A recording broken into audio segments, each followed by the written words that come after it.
ഇന്നിപ്പോൾ ഏകദേശം ആളുകളും സ്റ്റാറ്റസ് വെക്കും. നീ വെക്കുന്ന സ്റ്റാറ്റസ് അള്ളാഹുവിന് പൊരുത്തമില്ലാത്തതാണെങ്കിൽ ആരൊക്കെ അത് കണ്ടോ, ആരൊക്കെ അത് കേട്ടോ, അതിനവർക്കുള്ള ശിക്ഷയുടെ തുല്യമായ ശിക്ഷ സഹോദര സഹോദരി നിനക്കുണ്ടാകും. ഇത് നീ ചിന്തിക്കണം, ഇത് നീ ആലോചിക്കണം.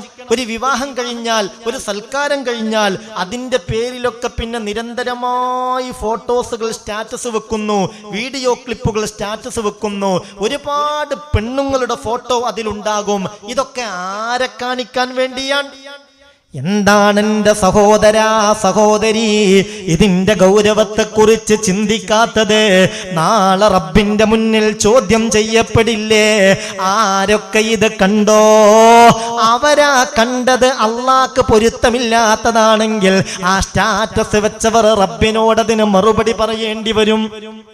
ആരൊക്കെ അത് കേട്ടോ, ആ കേട്ടത് റബ്ബിന് പൊരുത്തമില്ലാത്തതാണെങ്കിൽ അത് വെച്ചവർ അള്ളാഹുവിന്റെ കോടതിയിൽ മറുപടി പറയേണ്ടി വരും. ഇതൊക്കെ നിസ്സാരമായ സംഗതിയാണോ?